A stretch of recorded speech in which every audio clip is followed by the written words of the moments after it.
복음이 온 세상에 전해지는 데 있어서 가장 귀하게 쓰임 받은 인물을 꼽으라고 한다면 단연코 사도 바울입니다. 사도 바울의 생애와 또 사역을 이해하는 것은 교회 역사를 이해하는 가장 중요한 기초가 됩니다. 그래서 얼마 전 CGN에서 바울로부터라는 다큐를 10부작으로 제작을 했습니다. 여러분 CGN 퐁당 앱을 통해 꼭 이 모든 10부작을 다 시청하셔서 앞으로 사도행전 말씀을 이해하고 또 교회를 이해하는 중요한 신앙의 기초를 놓게 되기를 바랍니다. 지난번에도 한번 말씀드렸지만 이 바울을 이해할 때 사도행전에서 이제 바울의 명칭이 사울로 나오고 또 바울로 나오기도 합니다. 잘못된 상식 중 하나는 사울이 예수님을 만나 바울로 이름이 개명되었다라는 소식은 잘못된 소식입니다. 아브라함이 아브라함 되고 또 야곱이 이스라엘 된 것처럼 사울이 바울 되었다라는 것은 아닙니다. 앞에 두 사람은 맞는 이야기지만 사울은 히브리식 이름이고 바울은 헬라식 이름입니다. 과거에는 이 이중문화권이 있었을 때 이렇게 상황에 따라서 두 가지 이름을 같이 사용하기도 했고 또 그래서 성경에 예수님을 만난 이후에도 사울이라는 이름이 등장하기도 하는데 이방인을 위한 사도로 복음을 증거하는 일에 주력할 때 주로 바울이라는 이름이 사용이 된 것이기 때문에 사울이라는 이름, 바울이라는 이름 다 혼용될 수 있는 두 가지 이름이다라고 이해를 하시면 되겠습니다. 그래서 오늘 9장에서는 사울이라는 이름이 주로 나오는데 저는 그냥 통상적으로 바울이라는 이름으로 이렇게 사용하겠습니다. 또 그러다 가끔 사울이 튀어나올 수도 있으니까 이해하시기 바랍니다. 이 바울은 교회를 대적하는 소위 엔티 기독교의 원조라고 말할 수가 있죠. 스데반이 돌에 맞아 죽게 되는 일에 주동적인 역할을 하였을 뿐만 아니라 지극히 당연한 일로 또 정당한 일로 여기는 사람이었습니다. 스데반의 죽음 이후로 소수의 사도들을 제외하고는 예루살렘의 성도들이 다 흩어져 떠났습니다. 그러나 바울은 거기에 만족할 수가 없었습니다. 바울은 흩어져 주변 도시에 가 있는 그러한 믿는 그리스도인들까지도 예루살렘에 데려와서 스데반처럼 처형을 해야 된다라고 믿었던 사람입니다. 그들까지도 다 제거하려고 했던 것이죠. 그것이 하나님께 대한 충성이요 올바른 믿음이라고 생각했기 때문입니다. 그래서 당시에 가장 많은 그리스도인들이 흩어져 있는 다메섹, 오늘의 다마스커스, 시리아의 한 도시죠. 그곳에 가서 예수님 믿는 이들을 잡아오려고 대제사장으로부터 권위를 위임받는 그러한 증서를 요청할 정도였습니다. 그러니까 대제사장과 산헤드린이 결정을 해서 바울에게 지시하여 그것을 집행하도록 지시한 것이 아니라 바울이 기획을 해서 기한을 해서 대제사장의 위임을 받아서 다른 도시까지 가서 예수 믿는 사람들을 데려와 처벌하려는 그런 계획을 실행했다는 것입니다. 바울은 그 당시에 어느 유대인보다도 가장 강한 열정을 가지고 예수님을 믿는 이들을 핍박하는 데 앞장섰던 것입니다. 바울이 왜 이렇게 가장 강한 열정으로 이런 일을 하고 있을까요? 스데반의 죽음을 바라보면서 바울은 충격을 받았을 것입니다. 보통 사람 같으면 돌에 맞아 죽는 그 상황 가운데 자신의 생명만은 좀 살려달라, 그리고 그 죽음의 위협 앞에서 두려움에 사로잡혀야 마땅할 텐데 스데반의 얼굴의 모습에는 천사의 얼굴이 나타났다고 했죠. 평온할 뿐만 아니라 온유하고 겸손했을 뿐만 아니라 더 나아가 자신에게 돌을 던지는 사람들에게 용서를 간구하는 그 기도를 하는 모습을 보고 바울은 충격을 받았을 겁니다. 후에 그가 주님을 만난 이후로 3년 동안 아라비아 광야에 있을 때 이 스데반의 죽음의 모습을 그는 떠올렸을 것이며 그 스데반의 기도가 바로 자신을 변화시킨 중요한 통로가 되었다고 그는 확신했을 겁니다. 그러나 이 시점에서 그는 스데반의 그 죽음의 모습이 바울로 하여금 더 자신으로 하여금 이러한 일에 몰두하도록 만드는, 심리적으로 마저 일종의 오버액션을 만드는 거죠. 과잉 행동을 만들게 되는 원인이 되었을 겁니다. 스데반이 빌면서 그렇게 죽음을 두려워하며 죽어갔더라면 한편으로는 심리적인 만족감이 주어졌을 텐데, 스데반의 죽음의 모습이 도리어 자신이 잘못됐다라고 생각하기에는 너무나 담대하고 온유하고 겸손한 모습이었기 때문에 자신의 잘못을 인정하지 않고 도리어 자신이 향하고 있는 방향을 정당화하고 싶어서 더 강하게 열정적으로 그 방향으로 나가는 것입니다. 우리가 지금 세상에서도 많이 일어나는 일이죠. 사건의 옳고 그름을 따지기보다 자신이 가기로 결정한 그 방향을 정당하기 위해서 옳고 그름보다 더 중요한 것은 내가 선택한 길이라는 것이 더 중요한 것입니다. 그래서 자신이 하고 있는 일을 정당하고 합리화하는 일들이 많이 세상에서 일어납니다. 바울은 바로 그 길을 가고 있습니다. 그래서 다메섹까지 가서 예루살렘에서 북동쪽으로 240km 이상 떨어진 일주일이나 가야 되는 그 거리까지 가서 예수님 믿는 이들을 붙잡아 데려와서 처형하려는 계획을 지금 실행하고 있는 것입니다. 오늘 본문 1, 2절에 그 내용을 이렇게 나옵니다. 한편 사울은 여전히 주의 제자들을 위협하며 그들을 죽일 기세로 대제사장에게 나아가 다메섹의 여러 회당들에 써보낼 공문을 요청했습니다. 거기서 그 도를 따르는 사람을 만나기만 하면 남자와 여자를 가리지 않고 잡아다가 예루살렘으로 끌고 오기 위해서입니다. 사도 바울이 주도적으로 계획을 세웠고 대제사장의 공문을 받아 회당마다 다니면서 예수 믿는 이들을 처벌하기를 원했던 것입니다. 후에 그가 아그리빠 왕에서 자신을 변증하면서 이 당시의 일을 회고하면서 더 자세하게 설명하는 내용이 사도행전 26장에 나옵니다. 사도행전 9장과 사도행전 26장은 서로 병행으로 함께 읽을 수 있는 말씀이고 26장에 훨씬 더 자세한 내용이 나옵니다. 26장 9절에 11절을 보면 이때의 상황을 바울이 이렇게 다시 설명합니다. 저도 한때는 나사렛 예수의 이름을 반대하기 위해서라면 무엇이든 다 해야 한다고 확신했던 사람입니다. 제가 예루살렘에서 했던 일이 바로 그런 일입니다. 대제사장의 고난을 받아 많은 성도들을 감옥에 가두었고 그들이 죽임을 당할 때 찬성했습니다. 여러 회당들을 다니며 그들을 여러 번 처벌했으며 강제로 그들에게 모독하는 말을 하도록 했습니다. 그들에게 격분한 나머지 다른 나라 도시까지도 찾아가 핍박했습니다. 이 바울의 고백들을 보면 많은 성도들을 가두었다 그랬고 여러 회당들을 다니며 여러 번 처벌했다. 그것은 스데반의 일만이 아니라는 거죠. 여러 회당들을 다니며 여러 번 스데반을 처형한 것과 같은 일들을 반복해서 했다는 겁니다. 그런데 마지막 구절에 보면 격분한 나머지, 그들에게 격분한 나머지, 이 격분했다라는 것은 왜일까요? 마땅한 처벌을 하는데 왜 격분까지 하는 걸까요? 스데반만이 그러한 모습이 아니었다는 거죠. 처벌을 하는 그 그리스도인들의 모습 속에서 죽음을 두려워하고 그리고 살려달라고 간청하고 그렇게 약자의 모습이 보여야 될 텐데 그들은 담대했고 또한 겸손했고 온유했고 도리어 용서와 화해와 평화의 모습으로 죽어가는 그 모습을 보면서 바울은 더 화가 난 거예요. 더 격분한 겁니다. 이것은 왜곡된 감정이죠.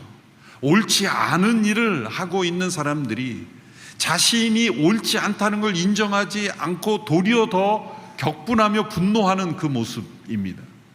그 격분하는 에너지를 가지고 그는 다메섹까지 가서 예수님 믿는 사람들을 잡아오려는 계획을 실행하고 있었던 겁니다.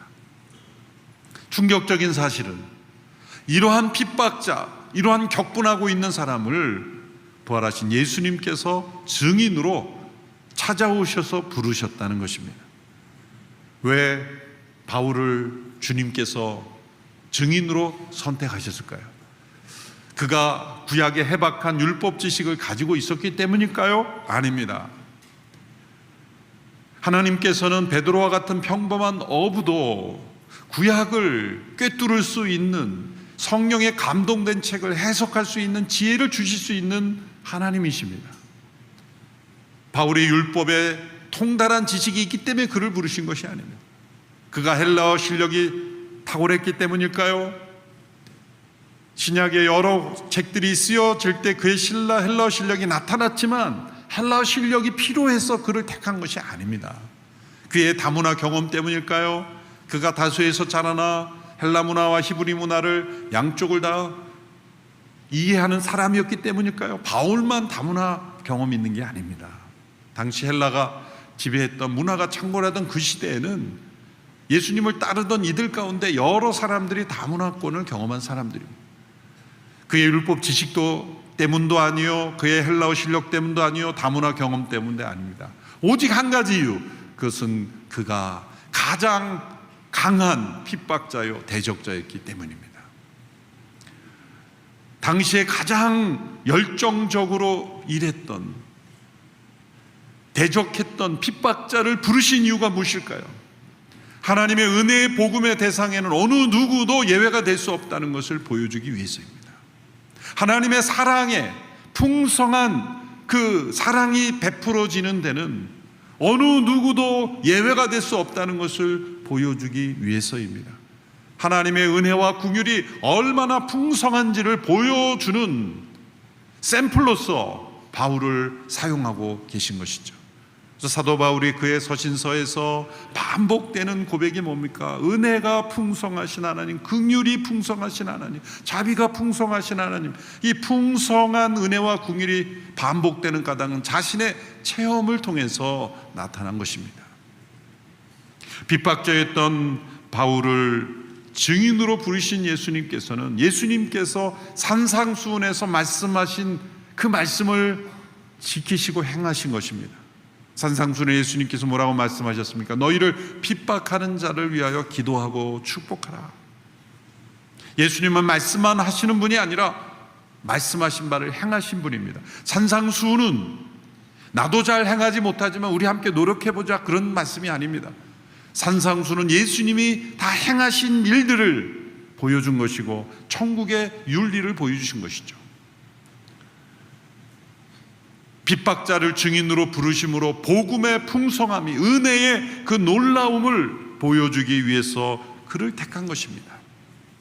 다메섹 가까이 도착했을 때 바울은 이제 다메섹에서 일어날 일을 계획하며 생각하고 있을 때 주님께서 강렬한 빛과 함께 그를 찾아오셨습니다. 3절에서 6절의 말씀을 보십시오.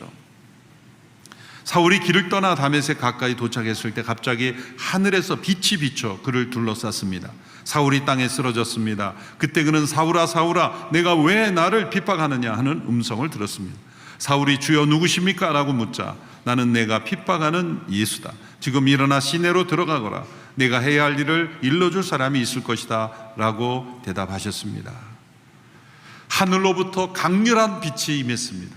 이 빛은 정오의 태양빛이 아닙니다.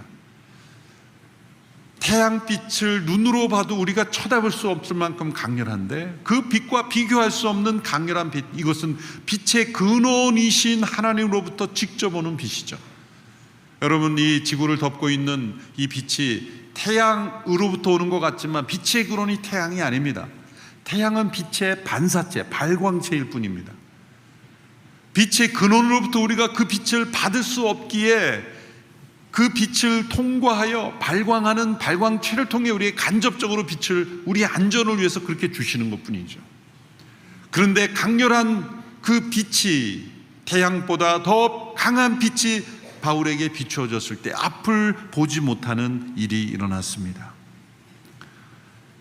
어느 누구의 말도 듣지 않고 스스로의 힘으로는 자신이 가진 신념과 편견과 고집으로부터 벗어나지 못한 사람에게는 때로 이러한 초자연적인 사건이 필요하기도 합니다.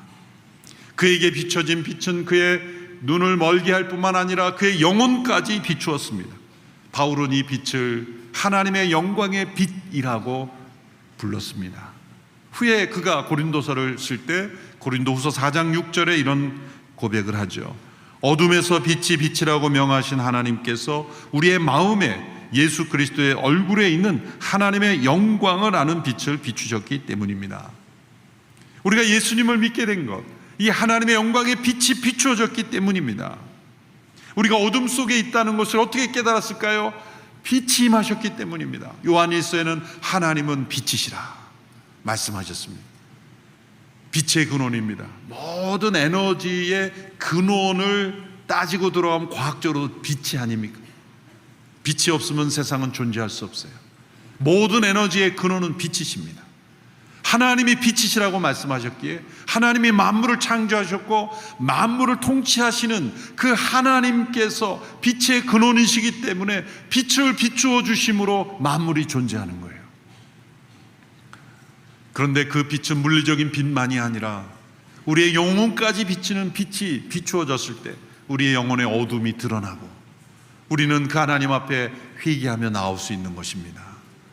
어둠 속에 있을 때는 우리의 옷이 더러운지 우리의 몸이 더러운지 잘 모르죠. 밝은 빛 가운데 나올 때 내 몸이 더럽다는 것을 그때야 비로소 깨닫지 않습니까? 어두운 길을 운전하고 가다 보면 때로 주변 빛 때문에 자신의 차에 전조등이 꺼져 있다는 것을 깨닫지 못하고 그렇게 운전할 때도 있잖아요. 그러다가 막다른 길, 홀로 가는 길을 갈 때 내 차에 전조등이 꺼져 있구나를 깨달을 때가 있습니다. 빛이 비춰져야 우리의 영혼의 어둠이 드러나는 겁니다. 저와 여러분이 어떻게 예수님을 믿게 됐습니까? 하나님을 아는 빛을 비추어 주셨기 때문입니다. 아직도 그 빛이 임하지 않은 사람은 나는 의롭고 나는 완전하고 나는 자신을 믿을 수 있는 존재라고 여깁니다. 그러나 이 빛이 비추어진 사람은 나는 믿을 수 없는 존재고 나는 더럽고 추악한 존재이고 나는 예수님의 십자가의 은총이 없으면 나는 살아갈 수 없는 존재라고 인정하는 사람들입니다. 바울이 그리 빛으로 인해서 깨어진 거죠. 예수님은 그를 빛으로 무너뜨렸지만 인격까지 무너뜨리진 않으셨죠. 너무나 인격적으로 찾아오셨다. 사울아 사울아 두 번 부르죠. 구약에서도 사무엘아 사무엘아 두 번 부르시듯 이 두 번 부르신 것은 인자한 친밀한 부르심입니다. 왜 나를 핍박하느냐? 사울아 사울아 왜 나를 핍박하느냐? 바울은 이 질문을 들었을 때 깜짝 놀랐을 거예요. 자신은 예수 믿는 따르는 사람들을 핍박했고 부활하신 예수님이 살아계시다는 것도 믿지 않았기 때문이죠. 대제사장들이 군병들에게 돈을 주며 예수님의 제자들이 시체를 훔쳐갖고 부활한 것처럼 그렇게 거짓말을 퍼뜨린 것을 바울은 믿고 있었을 겁니다. 예수님의 제자들이 거짓말을 하고 있다고 생각했을 겁니다. 예수님의 시체를 어디다 훔쳐놓고 부활한 것처럼 꾸미는 이들이었기 때문에 이 거짓말하는 이들은 하나님의 이름으로 처형해야 된다고 그렇게 믿고 지금 행동하고 있는데 왜 나를 핍박하느냐라는 그 음성을 들었을 때, 나는 내가 핍박하는 예수라는 음성을 들었을 때 그가 얼마나 충격적이었을까요?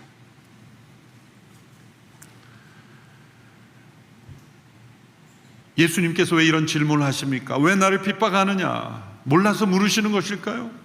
하나님께서 숨어있는 아담에게 아담아 네가 어디 있느냐 질문하신 것은 어딘지 몰라서 물으시는 것일까요? 아닙니다. 인격적인 질문을 던지시는 겁니다. 스스로 생각하고 스스로 판단하여 돌이키도록, 자유의지를 통해 돌이키도록 기회를 주시는 것입니다. 얼마나 인자하고 인격적인 주님의 접근입니까? 사도행전 26장에 보면 9장에 기록되지 않은 바울이 이때 들은 예수님의 음성을 더 자세하게 고백합니다. 26장 15절에서 17절의 말씀은 우리 같이 한번 읽어보겠습니다. 시작. 그래서 제가 물었습니다. 주여 당신은 누구십니까? 그러자 주께서 대답하셨습니다. 나는 내가 핍박하는 예수다. 이제 일어나 똑바로 서거라. 내가 네게 나타난 것은 너를 내 일꾼으로 삼아 내가 본 것과 앞으로 내가 내게 보여줄 것을 사람들에게 증언하도록 하기 위함이다. 내가 이 백성과 이방 사람들에게서 너를 구원해 이방 사람들에게로 보낼 것이다. 내가 너를 일꾼으로 삼을 것이다. 나의 증인이 될 것이다. 특히 너는 이방 사람들에게 보내진 증인이 될 것이다. 핍박자를 증인으로, 특히 이방인을 위한 증인으로 부르신 것입니다. 주님은 당신 자신과 당신을 따르는 교회를 핍박하는 이에 대한 복수가 아니라 일꾼으로 부르심으로 은혜로 그를 변화시키신 것입니다. 바울이 눈이 멀어 3일 동안 아무것도 먹지 못하고 있을 때, 그가 기도할 때 이 체험을 통해 부활하신 예수님에 대한 제자들의 증거가 사실이며 그들이 틀린 게 아니라 자신이 틀렸다는 것을 인정하는 3일의 기간이었으며, 그리고 자신이 과거에 알았던 구약의 모든 지식을 관통하는 그러한 성령의 충만한 임재하심으로 부활하신 예수님을 깊이 만나 주님의 사도로 부름을 받는 체험을 하게 됩니다. 후에 바울이 3년 동안 아라비아에서 모든 것을 다시 정리하는, 신학적으로 정리하는 기간을 가지지만 이 3일간의 이 체험도 충분한 기간이었던 겁니다. 바로 그때 부활하신 주님은 다메섹에 있는 아나니아라는 제자를 바울에게 보내어 바울의 눈을 치료해 주는 일을 하도록 부르십니다. 11절에서 12절의 내용이죠. 아나니아에게 주시는 말씀입니다. 너는 어서 고든 길이라고 부르는 거리로 가거라. 그곳에 있는 유다의 집에서 다소 사람 사울을 찾아라. 지금 그가 기도하고 있다. 그는 환상 가운데 아나니아라는 사람이 와서 자기의 손을 얹어 다시 보게 해주는 것을 보았다. 이 말씀에 아나니아가 어떻게 대답했을까요? 주님, 알겠습니다, 곧 가겠습니다 라고 했을까요? 아닙니다. 주님, 이 사람 제가 압니다. 이 사람에 대한 소문 벗어났습니다. 이 사람 때문에 지금 다메섹에 피신하여 온 사람들이 많습니다. 이 사람 아주 고약한 사람입니다. 그런 메시지를 드린 거죠. 이 사람에 대한 정보가 우리도 다 알고 있습니다. 해를 맞이 끼친 사람입니다. 이곳에 온 것도 우리를 잡으러 온 것입니다. 이 대답은 어떤 대답입니까? 주님, 안 되지 않습니까? 라는 뜻이죠. 여기서 생각해 봐야 될 것은 왜 아나니아라는 사람을 굳이 보내서 고치도록 하셨을까 하는 겁니다. 이 3일간의 체험을 통해서 직접 성령이 임하셔서 바울을 치료해 주실 수도 있는 주님께서 굳이 아나니아를 보내신 이유가 무엇일까요? 만일 아나니아라는 사람이 가서 그도 주님의 음성을 듣고 그리고 그를 고쳐주는 과정이 없었다면 바울이 혼자 이 체험을 하고 혼자 고침을 받아서 예수님을 전한다고 하면 누가 믿어주겠습니까? 같은 그리스도인들끼리 안 믿었을 겁니다. 증인이 필요한 거죠. 왜 아나니아를 택했을까? 아마도 아나니아는 그 다메섹에 있는 그리스도인들 가운데 중요한 리더 격이었을 거죠. 그러니 바울에 대해서도 부정적인 반감으로 가득 차 있는 사람 중에 한 사람이었을 겁니다. 바울에 대하여 안 좋은 감정을 가지고 있는 사람 중에서 제일 의견이 강한 사람 중에 뽑았을 가능성이 높아요. 그 아나니아를 또 부르셔서 가라, 그를 위해 기도해 주라. 그래서 바울이 사역을 할 수 있는 증인이 되어주는 그런 일도 주님께서 열어주신 거죠. 그럼에도 불구하고 바울을 끝까지 믿지 않고 바울을 괴롭힌 이들도 있습니다. 그러나 바울이 이러한 아나니아를 통해 주님이 직접 증인으로서의 사역을 할 수 있도록 도와주신 것이죠. 아나니아에게 또 이렇게 말씀합니다. 아나니아가 못 가겠다는 말씀을 하니까 15절 16절에서 이렇게 말씀하죠. 가거라. 이 사람은 이방 사람들과 왕들아 이스라엘 사람들 앞에서 내 이름을 전하도록 선택한 내 도구다. 내 이름을 위해 그가 얼마나 많은 고난을 당해야 될지 내가 그에게 보여줄 것이다. 가라. 완강하게 가지 않으려는 아나니아의 마음을 깨트리면서 가거라. 이는 내가 내 이름을 전하도록 택한 나의 그릇이고 이방인을 위하여 많은 고난을 받게 될 것이다. 그래서 아나니아가 순종하여 가서 바울의 눈을 고쳐주는 역사를 일으켜 주셨습니다. 하나님께서 이렇게 복음 증거자로 택하신 사람은 은사를 주십니다. 택하신 사람은 예전에 행할 수 없었던 능력도 주시고 하나님의 말씀을 해석할 수 있는 계시의 영을 주시고 지혜의 영도 주시고, 아나니아가 특별히 고치는 능력을 가졌기 때문에 고르신 것이 아니라 가라는 말씀에 순종하는 자에게 그런 은사를 주시는 거예요. 사도 바울 또 부르신 자이기 때문에, 바울이 그런 능력이 있기 때문에 부르신 것이 아니라 이방을 위한 사도로 핍박자였던 그를 증인으로 부르셨기 때문에 하나님께서 그에게 지혜와 계시의 영도 주시고 신유의 은사도 주시고 놀라운 예언의 영도 부어주셔서 복음을 전하는 일로 쓰임받게 하신 것입니다.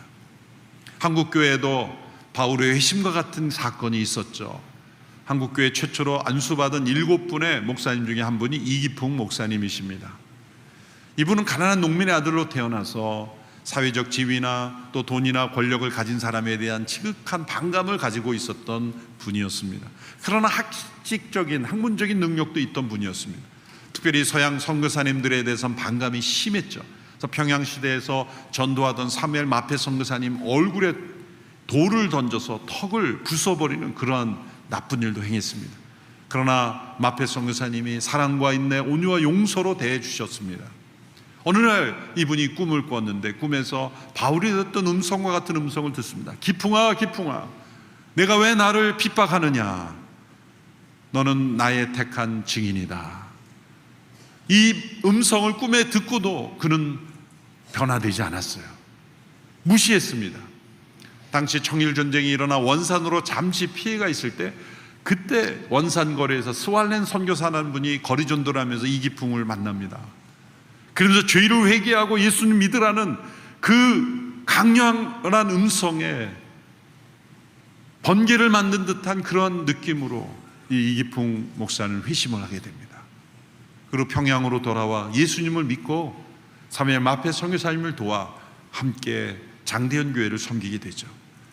그 이전에는 장대현 교회를 건축한다는 그 소식을 듣고 깡패들을 동원해서 그 건축 현장을 부숴버리는 그러한 나쁜 짓도 했던 사람인데, 이제 마페 선교사님을 도와 함께 장대현 교회를 섬기게 되고 1907년 평양 대부흥운동이 일어났던 그 해에 7명의 최초의 목사 안수자 중 한 사람이 되었죠. 그래서 그분은 저 제주도까지 가서 복음을 전해, 제주도에 가 이기풍 그 선교 기념관도 있죠. 한국의 사도 바울처럼 복음 증거자로 사용하신 겁니다. 부활하신 주님은 지금도 살아계셔서 복음을 대적하고 교회를 핍박했던 이들을 돌이켜서 증인으로 사역하시는 일을 행하고 계십니다. 혹 주변에 여러분들이 예수 믿는 것을 방해하고 핍박하고 또 심각하게 엔티적인 발언하고 그러면 조용히 말씀해 주세요. 주님이 당신을 부르셔서 귀한 증인으로 사용하실 것 같습니다. 바울도 그랬고 이기풍이라는 분도 그랬고 그런 일들이 많습니다. 그런데 그런 분들은 고난도 많이 받으시더라고요. 가장 강렬한 반대자요 핍박자를 부르셔서 가장 귀한 복음의 통로로 변화시키는 이 역사는 어느 역사에 나타나는 일일까요? 그리스도인들을 붙잡으려고 갔던 이들이 그리스도께 붙잡힌 바가 되고, 그리스도인들을 핍박하던 이들이 그리스도를 위하여 핍박받는 자로 변화되는 이 역사는 오직 하나님 나라의 복음의 역사에만 있는 것입니다. 그리고 그 역사로 저와 여러분이 예수님을 믿는 이들이 되었어요. 저와 여러분은 어떻게 예수님 믿었을까요? 남들보다 더 선량하고 착하고 분별력 있고 예뻐서? 아닙니다. 주님의 핍박자요, 주님을 모르고 외면했던 배신자요, 하나님 나라의 외인이었던 우리들을 사랑과 긍휼로 부르신 것입니다. 그 풍성한 은혜를 날마다 깊이 누리고 체험하고 그리고 전하는 저와 여러분이 되기를 축원합니다. 기도하겠습니다. 핍박자를 증인으로 부르신 하나님을 찬양합니다. 그 역사가 오늘 우리에게까지 이르렀으니 우리도 그리스도의 담대한 증인이 되는 저희들 되게 하여 주옵소서. 그리스도의 복음이 오늘 우리에게까지 증거되었으니 우리를 통해서도 우리 주변과 이 시대 열방에 복음이 증거되는 일에 헌신하는 저희들 되게 하여 주옵소서. 예수님의 이름으로 기도하옵나이다. 아멘.